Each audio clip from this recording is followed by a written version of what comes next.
Bonjour à tous, depuis le début de la semaine, nous vous proposons une série de reportages sur le parcours des sans-abri, des maraudes à l'accueil en foyer.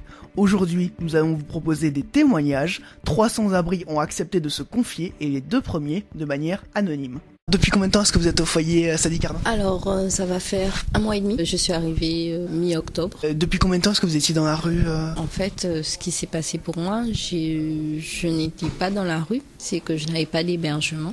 J'ai essayé d'entreprendre des démarches de mon côté qui n'ont pas abouti. Donc, comme je me suis retrouvée sans logement, j'avais entendu parler du foyer Sadi Carnot par le bouche à oreille, des personnes qui justement s'étaient retrouvées à la rue et qui sont passés par le foyer Sadi Carnot pour avoir un hébergement d'urgence. Donc, quand je me suis retrouvée sans domicile, j'ai appelé le 115 et je suis venue au foyer Sadi Carnot. Voilà. Donc, j'ai été accueillie la première nuit et ensuite, c'était le lundi.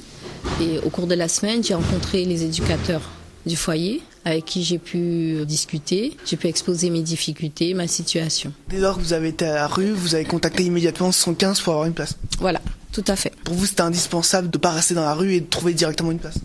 Tout à fait, puisque sachant que je travaille, j'espérais trouver un endroit où je pourrais dormir, prendre une douche et aussi des repas et continuer à travailler, parce que c'était important pour moi. Vous travaillez dans quoi? Alors, je suis aide à domicile, donc c'est un temps partiel. Donc depuis le mois d'octobre que vous êtes dans ce foyer, qu'est-ce qui vous a apporté? Alors, en fait, il y a une équipe qui est très présente, qui répond à toutes nos questions, parce que c'est vrai que c'est assez difficile de se retrouver comme ça du jour au lendemain sans domicile. On ne sait pas vers qui se tourner, quelles structures peuvent nous venir en aide. Et les éducateurs, les assistants sociaux, on fait le point avec eux sur notre situation, les démarches qu'on pourrait entreprendre, les solutions aussi qu'ils peuvent nous proposer. Si j'avais été toute seule, je pense que je m'en serais pas sortie. Enfin, je m'en sortirais pas.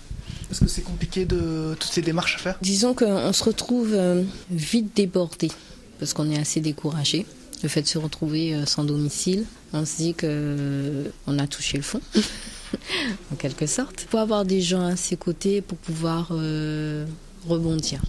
Donc c'est surtout une aide en fait psychologique que le foyer Sadi Carnot vous apporte, ça vous redonne de l'espoir et du courage? Pas seulement psychologique, c'est-à-dire qu'eux, ils ont des outils. Ils ont des connaissances, ils ont une formation. Par rapport à ça, ils peuvent nous orienter, nous conseiller dans les démarches pour les recherches de logement, constituer des dossiers avec nous pour faire des demandes pour les foyers. Parce qu'il y a des foyers qui existent, qui hébergent des travailleurs ou des personnes dans d'autres situations. Et si j'avais été seule, je pense que j'aurais pas pu entreprendre ces démarches-là. Parce qu'en étant seule, ça fonctionne pas, forcément. Voilà. Donc là, c'est une aide précieuse. Et c'est vrai qu'au quotidien, chaque soir, même le matin, quand moi je quitte le foyer pour aller bosser, ils ont toujours un mot gentil. Si on a une question à poser, si on a une démarche, on bug un peu, ils nous orientent. Donc je dirais que l'aide, c'est à tous les niveaux. C'est aussi bien psychologique que pour les démarches administratives. Et aussi, pour les repas aussi, des choses comme ça, tout ce qui est essentiel. Très bien, merci. Depuis combien de temps est-ce que vous êtes au foyer Sadi Carnot? Ça fait 2 ans. Ça faisait combien de temps que vous étiez dans la rue? Ça faisait 2 ans. Je suis arrivé à Sadi Carnot le premier mois que j'étais à la rue. Et pourquoi est-ce que vous êtes retrouvé à la rue? C'est un peu compliqué. C'est en fait, j'ai une fiancée et on avait un appartement. Elle est décédée d'un accident, malheureusement. Du coup, je pense beaucoup à elle et j'ai perdu mon travail en espace vert et mon appartement. Et du coup, c'est ma petite sœur qui m'a dit « Ouais, t'es pas à la rue, mon frère, viens dans mon foyer. » Elle m'a présenté ici. Et j'avais des projets, mais tellement que à une époque, j'étais en dépression, je pense à ma copine, je voulais plus rien. Et du coup, ça a mis 2 ans. Et là, j'ai un peu parlé avec ma famille. Et je pense que, comme ils m'ont dit, si tu l'aimes vraiment encore et que tu penses vraiment à elle, sors-toi de ta merde. Et comme on dit, on m'a appris un proverbe, creuse son trou, mais sors tout seul. Du coup, j'ai compris cette histoire et ça m'a fait avancer. Donc finalement, en 2 ans, grâce au foyer, vous avez pu vous reconstruire? Voilà, grâce à ça, j'ai peut-être trouvé un appartement où soit je repars partir dans le centre de la France, dans l'Allier. Donc finalement, le foyer Sadi Carnot, ça vous a sauvé en quelque sorte? Oui, ça m'a sauvé. Même s'il a eu des complications, là beaucoup d'embrouilles, beaucoup d'engueulades. 2 fois, c'est vrai qu'on s'énerve un peu, du coup, c'est les gens qui, on va dire, boit un peu trop, ils sont soit contrariés, ça va faire des embrouilles et souvent avant j'intervenais que maintenant j'essaie de plus intervenir. Votre journée type ici, elle ressemble à quoi? Ma journée, c'est que moi j'ai des ressources, du coup je peux pas manger 6 nuits. Du coup, le matin, on part à 8h et on va au Resto Pop, en fait, c'est la stat. Et c'est là-bas, on fait des activités, comme là, on a fait pas longtemps une sortie paintball. Là, il y a eu des sorties bowling, des voyages. Là, ils vont faire un voyage à Paris de 2 jours. Des activités, cinéma, souvent des activités. Bon, 2 fois c'est gratuit, 2 fois on met 1 euro de côté, 1 euro pour économiser. Mais voilà, là, beaucoup d'activités. Et lorsque vous revenez ensuite au foyer ce soir, comment ça se passe? Moi, je rentre, je suis souvent avec mes amis, des gens que j'aime bien. Comme j'ai dit, j'ai plusieurs mamas ici. Mes mamas de cuisine déjà et mes mamas de cœur que j'ai trouvé dans la salle du canot qui m'aident. Donc finalement, ça vous a permis de créer du lien social, ce foyer. Ça m'a permis de voir social et de parler à des gens comme les éducateurs, la directrice, tous les gens qui travaillent en fait. Ils nous aident et ça fait du bien. Quels sont vos objectifs? Vous parliez de bientôt avoir un appartement, c'est ça? Ce que je veux moi, c'est avoir un appartement, mais vu que j'ai des complications, je suis suivi par un médecin, mais lui veut me mettre dans le centre de la France, dans un centre où j'étais, où en fait tu vis tout seul dans une maison, tu fais ton projet, on vient te voir de temps en temps et tu fais des activités quoi. Et professionnellement, qu'est-ce que vous aimeriez faire? Là, j'aimerais bien rester sur Dijon parce qu'en fait j'étais à la mission locale. Ils m'ont peut-être trouvé un stage en espace vert où j'ai déjà travaillé. J'aimerais m'y retourner quoi. Vous avez quel âge? J'ai 25 ans. Très bien, merci. Merci.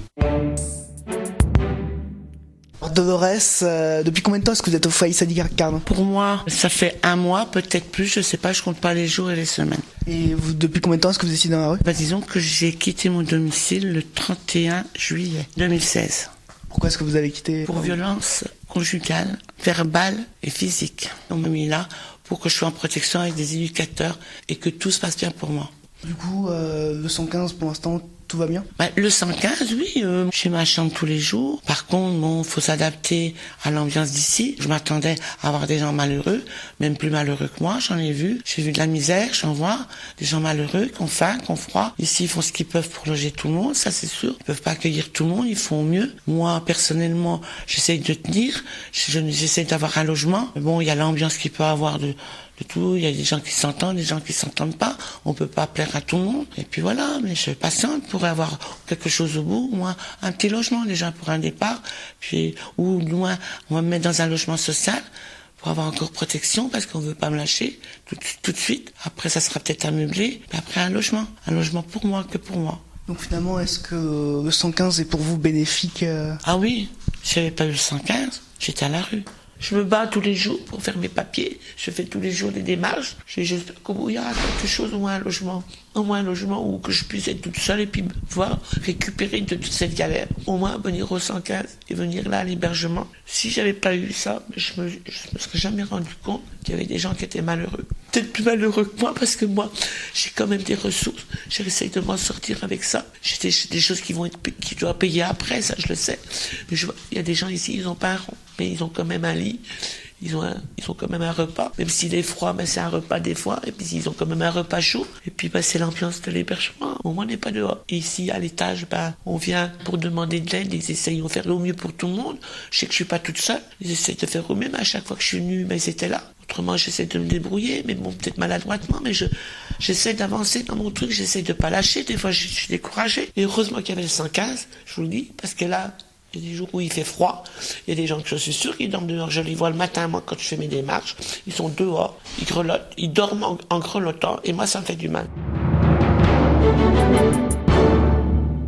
Merci à eux pour leur témoignage. Rendez-vous demain pour l'ultime reportage sur le sujet.